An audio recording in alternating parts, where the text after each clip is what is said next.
Muy buenas noches, queridos amigos. Mi nombre es Roberto Juan Mucci, soy psicólogo y estoy como todos los viernes transmitiendo a través de Facebook este espacio denominado Escucharnos para crecer juntos. Digamos que es una especie de conversatorio desde el marco de la logoterapia.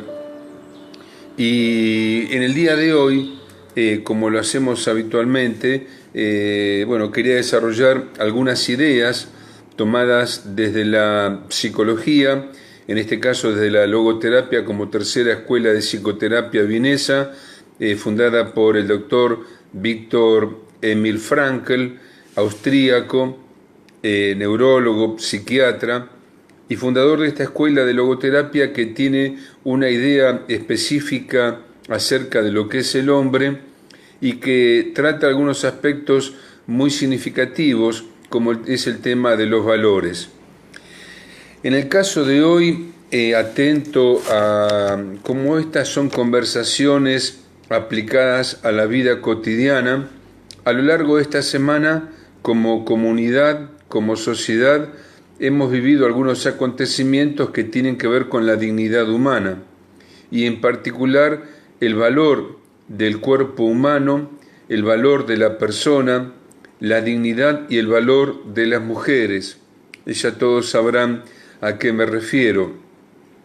Y sin entrar a hablar puntualmente sobre lo que sucedió, porque ya fue tratado en abundancia por los medios de comunicación, simplemente quería desde la logoterapia recordar algunas ideas acerca de lo que es el hombre, de lo que es el amor, de lo que es la relación, las relaciones íntimas y con una mirada un poco más humana y trascendente, y me voy a basar en un texto que de paso les comento al que quiera seguirme con estas conversaciones y encuentros de logoterapia. Hoy estoy con el texto de Viktor Frankl denominado Psicoanálisis y Existencialismo del Fondo de Cultura Económica. Tengan en cuenta que el autor, Frankl, tiene muchos textos escritos, 28, 29 textos, muy ricos todos ellos, con un valioso aporte, de los cuales el primero a recomendar para leer es El hombre en busca de sentido. Y el segundo es este texto, Psicoanálisis y Existencialismo, en donde desarrolla una serie de conceptos, en particular la idea de hombre, de persona humana, y el tema de los valores, y yo me voy a referir en particular acerca de la vivencia o el sentido del amor. Vean que hay una idea en Frankl que está tomada de un autor llamado Karl Jaspers, que es que el ser humano está compuesto de varias dimensiones: el ámbito de lo físico, lo corporal, lo somático, el ámbito de lo psíquico, el ámbito de lo espiritual, el ámbito de lo social. O sea que el hombre es una realidad bio-psico-socio-espiritual con trascendencia al mundo de las personas y al mundo de las cosas. Y en cuanto al tema del amor, Frankl va a tomar mucho de lo que es la idea del amor, el término originario. Ya en el mundo griego se hablaba de las tres dimensiones en el proceso del amar, lo que tiene que ver con el eros, la filía, lo erótico, la filía y el ágape. Frankl va a desarrollar, igual después lo vamos a ver en el texto, que hay tres momentos en el proceso del amar.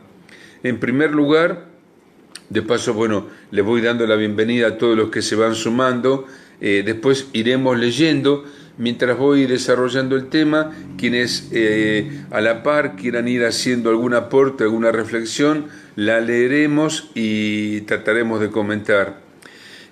Para Frankl el amor supone un proceso de tres momentos. El primer momento es el encuentro externo, físico, corporal. Hay una atracción en el mismo. Es el momento sexual. El segundo momento, que digamos es psicológico, es en donde uno ya, más allá de la realidad física, conoce a la persona, sus contenidos, sus ideas, sus pensamientos, sus emociones, sus sentimientos, y se enamora de esta realidad que es la persona humana. Pero hasta acá uno se enamora de lo que el otro tiene, ya sea su realidad corporal como su realidad psíquica y emocional. Pero dice Frankl que hay un tercer momento y que no se logra solo, sino que tiene que ver con la maduración que uno va logrando a lo largo de la vida, que es el momento en donde uno llega a amar a la otra persona, no por lo que tiene, sino por lo que el otro es y vale en sí mismo como ser humano. O sea, todos podemos experimentar la atracción física y el enamorarnos, ¿verdad? Pero solo llegan a amar aquellos que tienen esta capacidad de disponer de la voluntad para poder buscar el bien de la persona que dicen amar. Una cosa es estar enamorado y otra cosa es amar. Aman aquellos que tienen capacidad de renuncia y la posibilidad de pensar en lo que el otro necesita de nosotros. El amor es autotrascendente y no es egocentrismo ni egoísmo. Pero para no cansarlos, teniendo en cuenta lo que ha sucedido en estos días, trataré, digamos, de modo prudente, de hacer algún comentario sobre esto que es el cuidado del otro, el cuidado del cuerpo, ¿verdad? Vean lo que dice Viktor Frankl en Psicoanálisis y Existencialismo, página 13, porque esta conversación la voy a subir a YouTube, y los que después quieran volver a ver el programa y buscarlo en el texto, así lo pueden ubicar. Dice Viktor Frankl, el hombre también es un animal, pero es también infinitamente más que un animal, y nada menos que por toda una nueva dimensión, que es la dimensión de la libertad. El animal posee espontaneidad, pero solo el hombre posee libertad. Dice, evidentemente, la libertad del hombre no es la libertad de todo condicionamiento, porque los condicionamientos en la vida están, condicionamientos físicos, psíquicos, económicos, sociales, laborales, intelectuales. Los condicionamientos son obstáculos naturales que uno encuentra a lo largo del camino, pero no llegan a determinarnos. O sea que a pesar de los condicionamientos, el hombre sigue siendo libre de dar una respuesta personal. Dice, condicionamientos sean biológicos, psicológicos o sociológicos.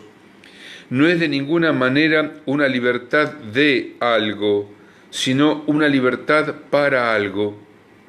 A saber, libertad para tomar posición ante todos los condicionamientos.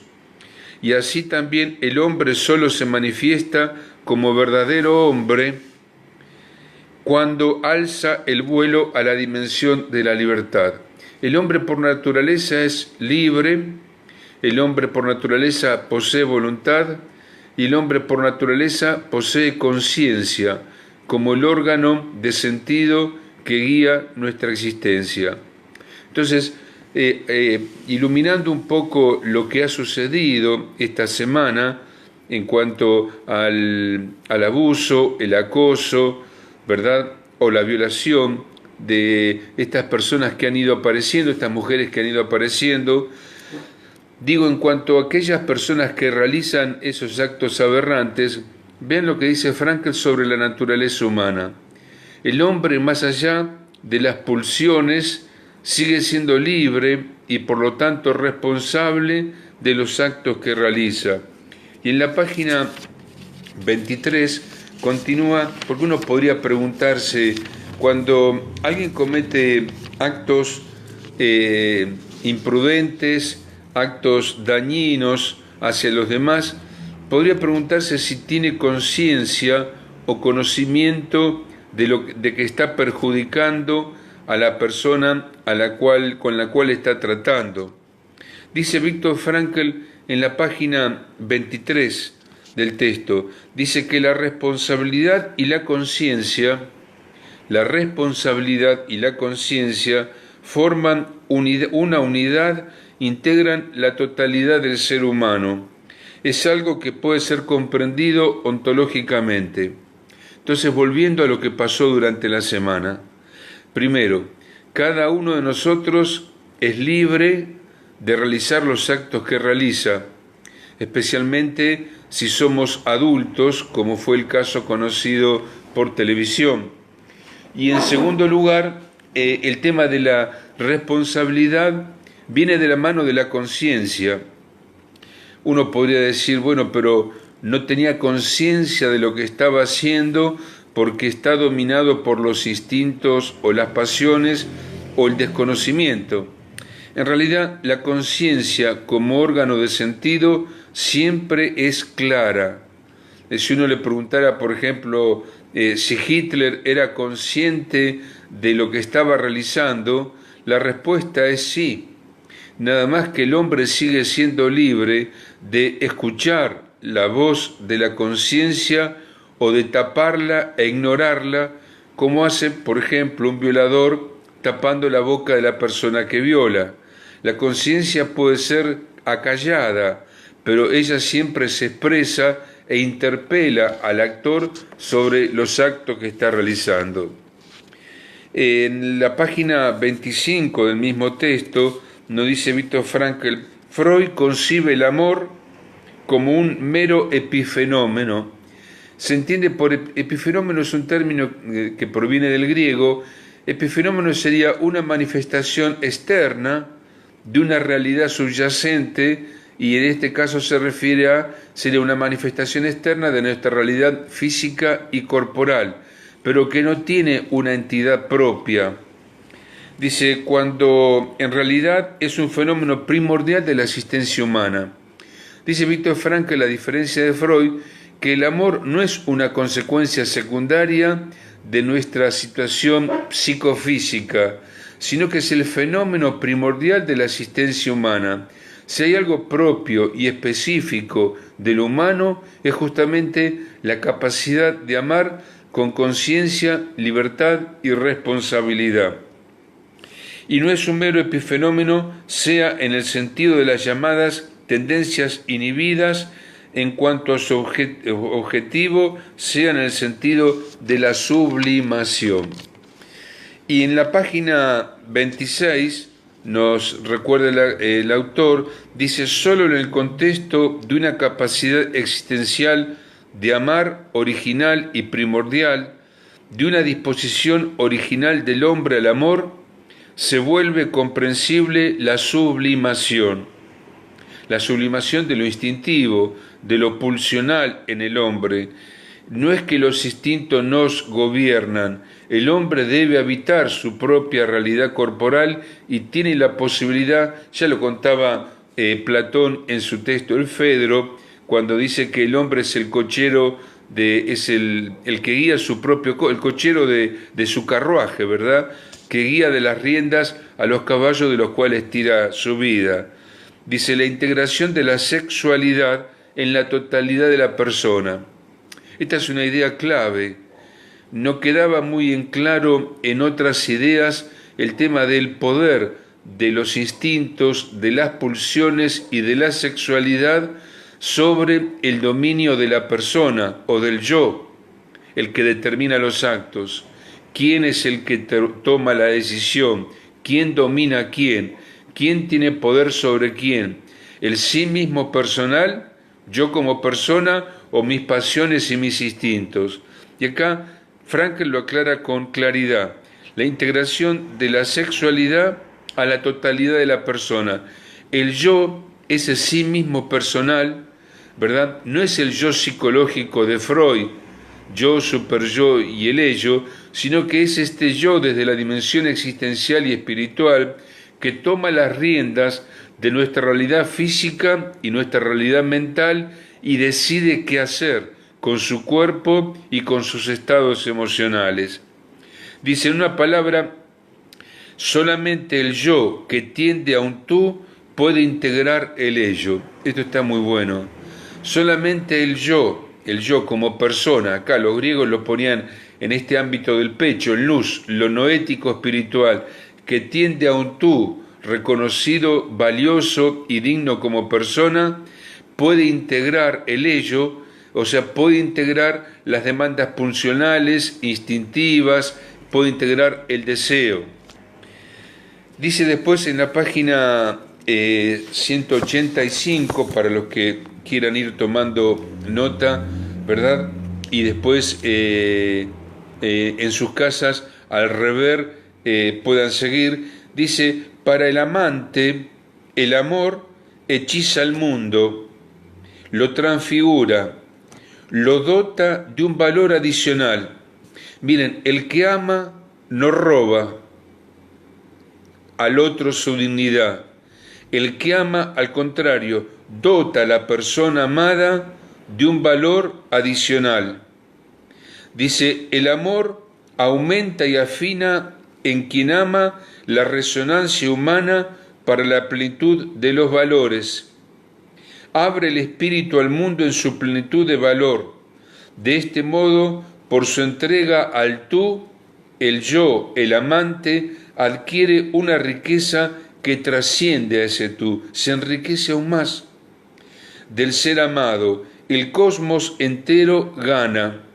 Cuando hay auténtico amor, el universo gana.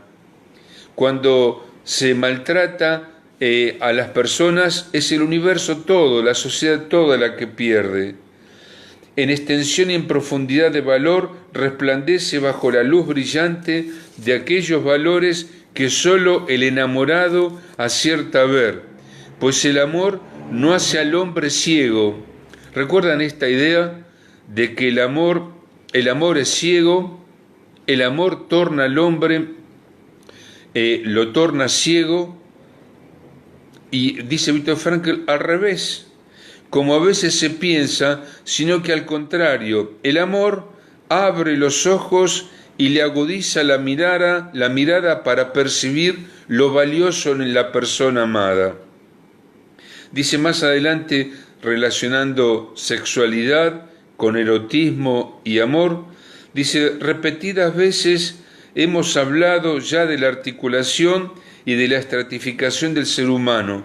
Se refiere a que el ser humano es una unidad, cuerpo, mente, el ámbito de lo espiritual existencial y de lo social. La definición de hombre es café con leche. O sea, ¿cuál es la esencia del café con leche? Ni el café por un lado, ni la leche por otro lado. La unión inseparable de ambas sustancias constituyen el café con leche. Así lo es el hombre. Dice, repetidas veces señalamos que hay que concebir al hombre como una totalidad de cuerpo, alma y espíritu. La actitud más primitiva es la que se refiere a la capa externa, lo más primitivo, el orden más natural, más cercano al animal, o sea, es la actitud sexual.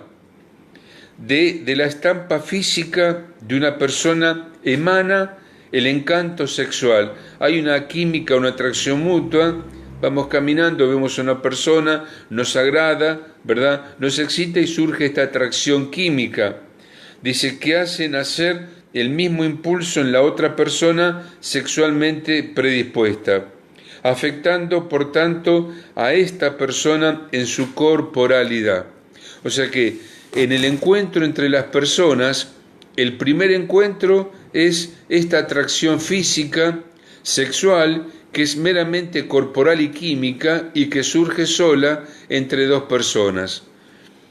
Después dice en la página 187, las cualidades físicas de la otra parte producen en nosotros una excitación sexual de las cualidades anímicas, en cambio nos enamoramos. Este es el segundo paso.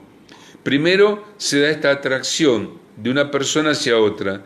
Después, con el conocimiento de lo que tiene como contenido en su corazón, en sus emociones, sus ideas, sus pensamientos, ahí surge lo que él llama el segundo estadio, que es el proceso del enamorarse, que sigue siendo distinto al hecho de amar. Hay muchas personas que están enamoradas, pero que no se aman. El que está enamorado, de alguna manera, el otro sigue siendo un objeto de satisfacción personal. La otra persona, de alguna manera, le implica un beneficio, una satisfacción.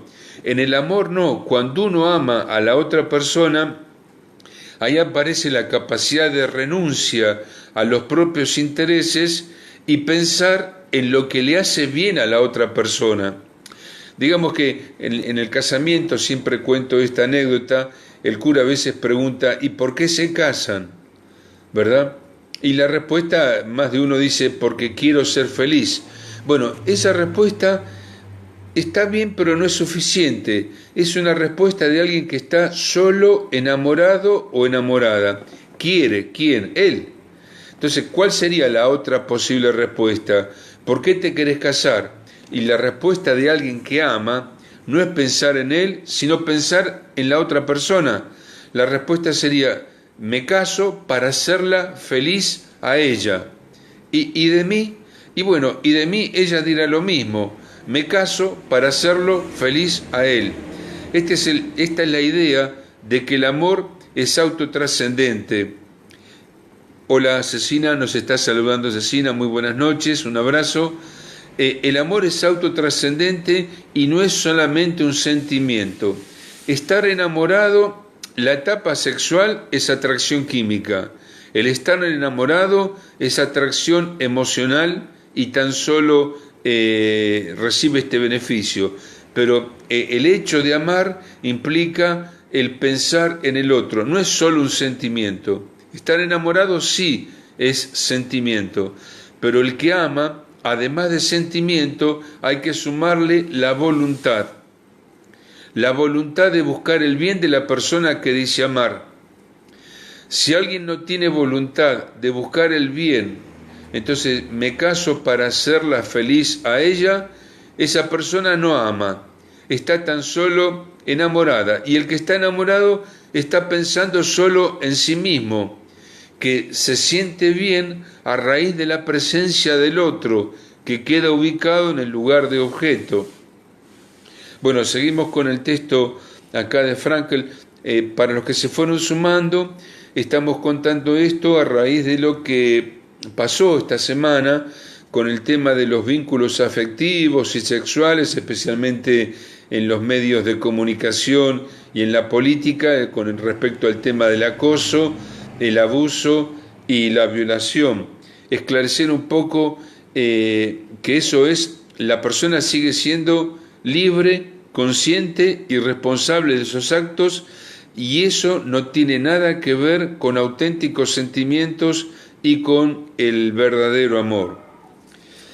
Dice, por lo tanto, el enamorado no se siente ya excitado en su propia corporalidad, sino conmovido en su emotividad psíquica, conmovido por la psique original de la otra parte. Se refiere a todo lo que la otra persona tiene como emoción, sentimiento y pensamientos, por determinados rasgos de carácter que se manifiestan en ella. Por lo tanto, la actitud puramente sexual tiene como meta la corporalidad, y ahí termina. El placer, ¿verdad? Solamente corporal.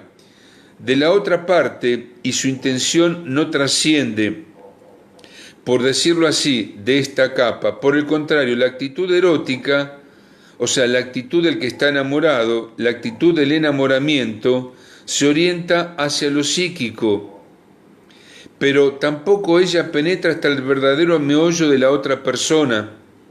Esto lo hace solamente la tercera forma, o sea, aquello que llamábamos amor, en donde uno, olvidándose o poniendo entre paréntesis su propia realidad, se centra en la necesidad y la peculiaridad de lo que el otro es y vale como persona.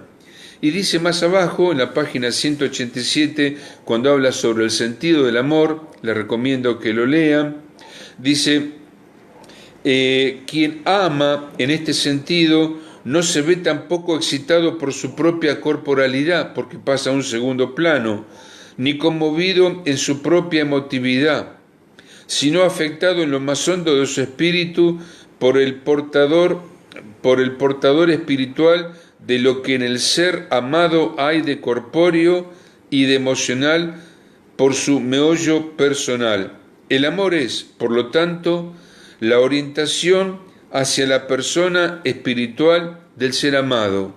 Es esta salida de una interioridad y llega a tocar la interioridad de la otra persona, en cuanto a algo único e irrepetible.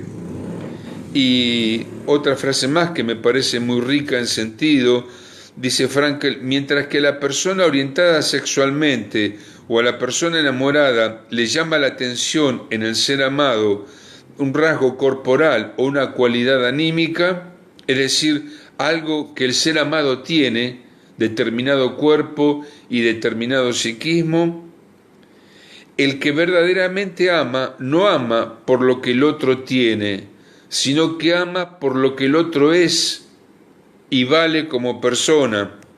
Por tanto, algo que el ser amado tiene, sino lo que él es.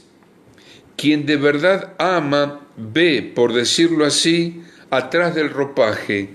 El autor entiende por ropaje nuestras características corporales y nuestra manera de pensar y nuestros sentimientos, y como que atrás de nuestra realidad corporal y atrás de nuestra realidad emocional y psíquica está ese núcleo profundo que lo llamamos el yo personal, el sí mismo personal, el núcleo profundo de la persona, y ahí es donde uno acude, y eso es lo que se ama. Dice: quien de verdad ama, por así decirlo, a través del ropaje físico y psíquico de la persona espiritual, para poner los ojos en esa persona. Los ojos traspasan la realidad física y traspasan los estados emocionales del otro, los enojos, las tristezas, los cambios emocionales, y llega a captar el núcleo profundo de su corazón y de su valor. No ve, por tanto, un tipo de cuerpo capaz de excitarle, ni tampoco un tipo de alma capaz de conmoverle, sino que ve al mismo ser humano, ve a la persona en su plenitud tal cual es. Muchas veces perdemos de vista lo que el otro es y nos quedamos con lo que tiene, su realidad física, su comportamiento, sus reacciones, sus estados emocionales, sus expresiones verbales que a veces nos hieren, y nos olvidamos de lo que hay de contenido dentro de su corazón, a la persona misma a quien ama como un ser incomparable e insustituible, porque cada uno de nosotros es único, original e irrepetible. Y una frasecita más y ya no los dejo en paz. Después, si quieren, vamos comentando lo que ustedes vayan preguntando, aportando. Dice Viktor Frankl: el amor es un acto que caracteriza como humana a la existencia. O sea que el que ama termina siendo un ser humano. Pero los que no tienen la condición de ser humano, se les hace complicado poder amar. Solo aman los que tienen la cualidad de la humanidad. Pero hay gente muy inhumana que le cuesta mucho llegar a amar. No ama a cualquiera, y esto lo dice con claridad Viktor Frankl. No cualquiera tiene la capacidad de amar, sino aquel que primero él es un ser humano y puede pensar en los otros. Entonces, es importante recalcar esta idea. Todos podemos llegar a sentir esta atracción física, sentir este estado afectivo y emocional por los demás, pero Viktor Frankl marca que la posibilidad de amar es un tercer estadio que no se da naturalmente, sino que es un proceso educativo que tiene que ver con la maduración de la persona, y que hay una diferencia entre enamorarse y amar, y que solo puede amar aquel que reúne la cualidad de humanidad. No todos pueden amar. aquellos que son a veces un poco inhumanos, se les resulta complicado llegar a amar. Y dice, y continúo leyendo a Frankl, más que eso es el acto existencial por excelencia, el amor. El amor es el acto existencial y humano por excelencia. La razón de ser del hombre es el amar. Por eso Martín Descalzo tiene un texto que se denomina Razones para vivir. La razón de la vida del hombre es llegar a amar. Pobre de la vida del hombre que no ama a quien sea, a alguna persona, su pareja, su familia, sus hijos, sus familiares, su vocación, su trabajo, Dios. Pero el despliegue pleno de la humanidad se da en la medida en que el hombre logra llegar a amar. Dice, porque el amor es aquella relación de persona a persona.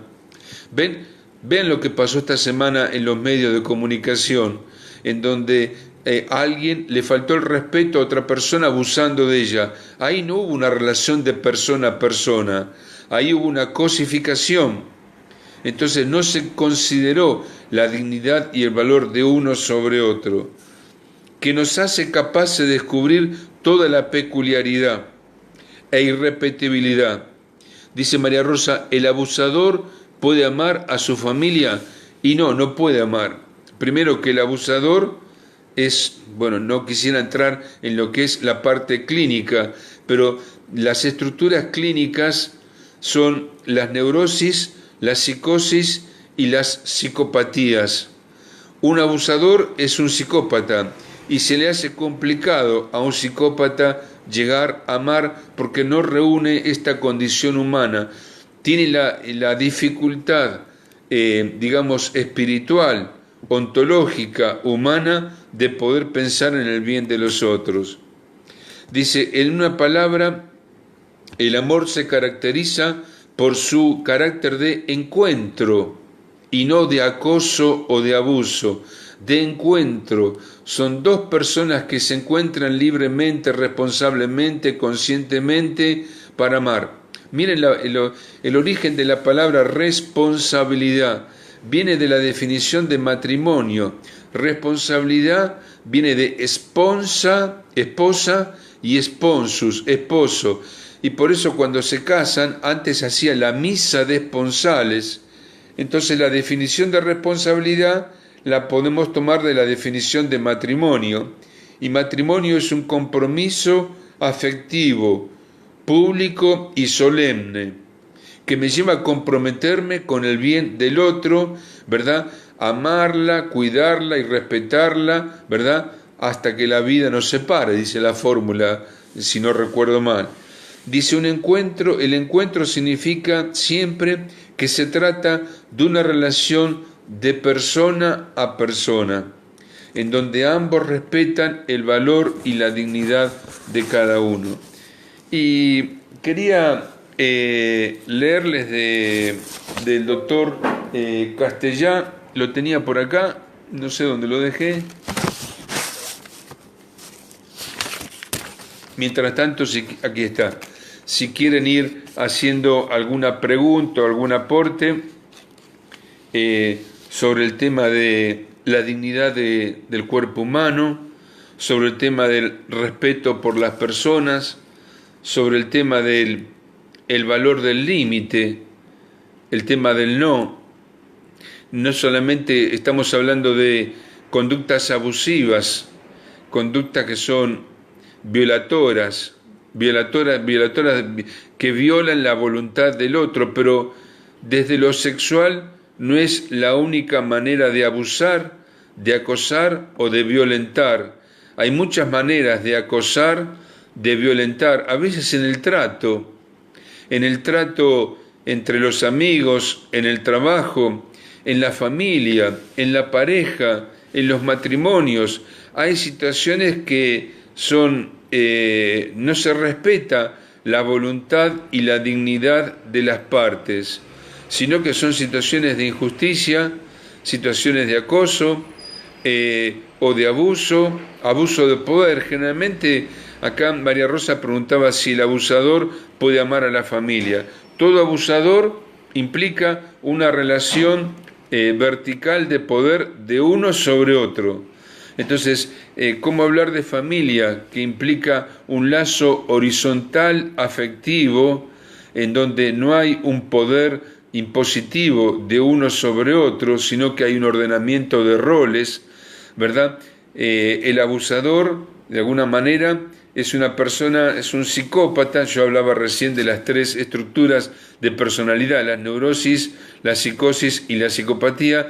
Y el psicópata goza justamente de hacer uso del poder, y lo puede hacer no solamente desde el abuso carnal, sino que también a veces hay abuso o manipulación psicológica y emocional, en donde uno descubre que detrás de eso hay un no amor, hay un pensar en sí mismo.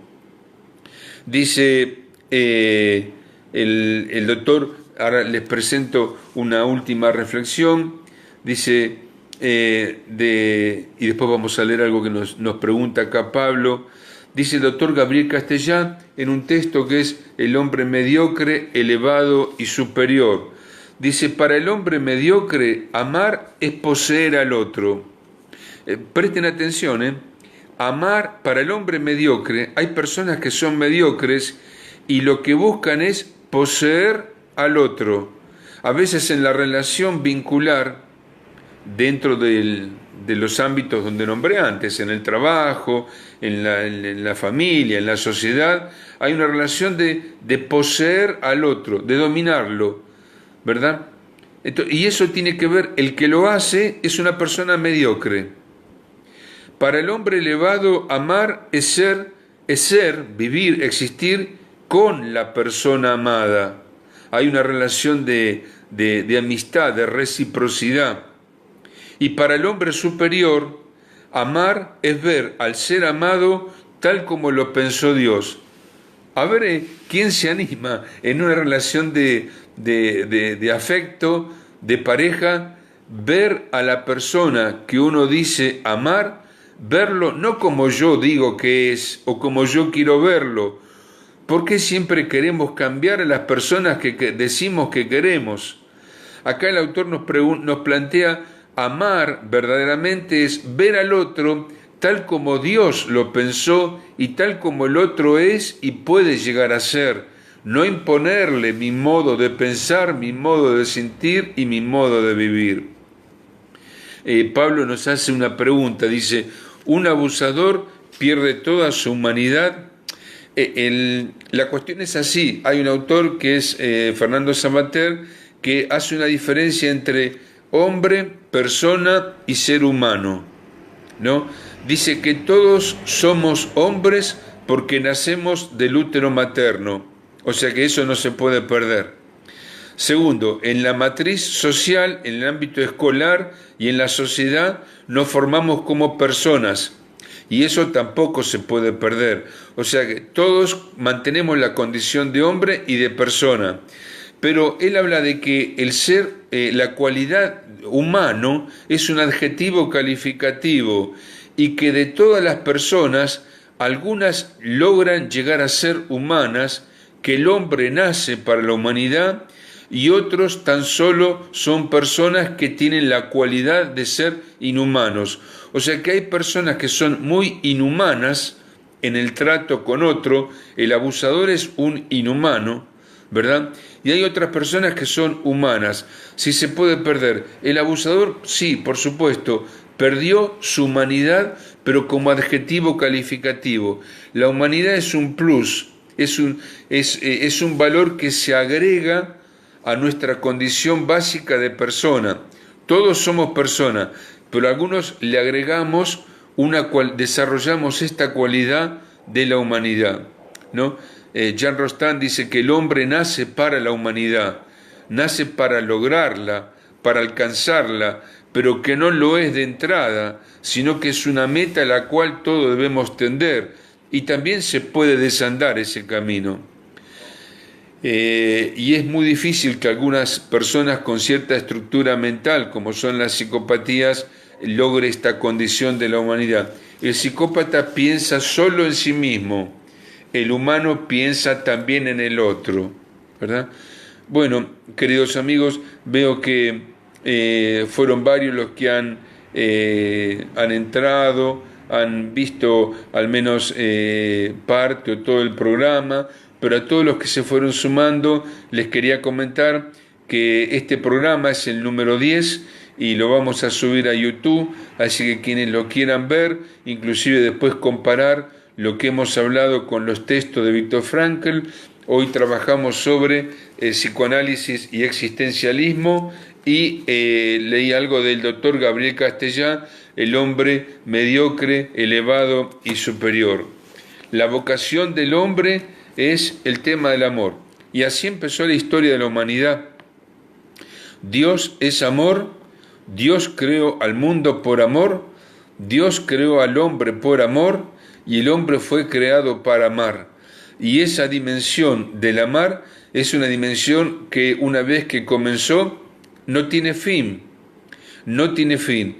Dice María Rosa, está bueno charlar este tema que conmovió tanto en la sociedad en estos días. Es verdad, por eso quise tomarlo para aplicar conceptos concretos a la vida cotidiana. Estamos hablando de la logoterapia como una psicoterapia aplicada a la vida cotidiana. Julio Fadrique también dice, muy bueno, te agradezco, Julio, tu comentario. Y esta idea, ¿no? Esta idea que al final de nuestra vida seremos juzgados en el amor. Como que toda la bibliografía, tanto desde la teología como desde la filosofía, y también diría desde la psicología, lo que el hombre busca, en definitiva, diría Karl Jasper, es la plenitud interior, la claridad del amor y el tema de la paz. Parece que todos los caminos conducen desde la filosofía, la teología, la psicología, la sociología, conduce todo a que podamos desplegar una civilización del amor, que tiene que ver con la unión, que tiene que ver con el encuentro, que tiene que ver con el hospedaje afectivo. Miren, lo contrario a lo que pasó esta semana. Esta semana saltó este problema de hubo un hospedaje en donde aconteció un delito, ¿verdad? Y sin embargo es lo contrario del amar. Amar es este hospedaje afectivo que uno realiza de los otros y de las cosas que lleva. Digamos que cuando uno trabaja con perfumes, queda perfumada su vida.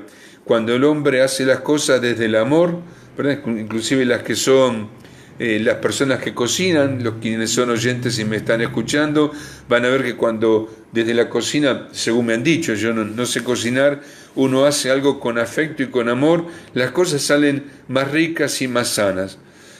Bueno, un mundo distinto es posible, un mundo en donde se cuide la dignidad, el encuentro, el respeto y el amor hacia los otros.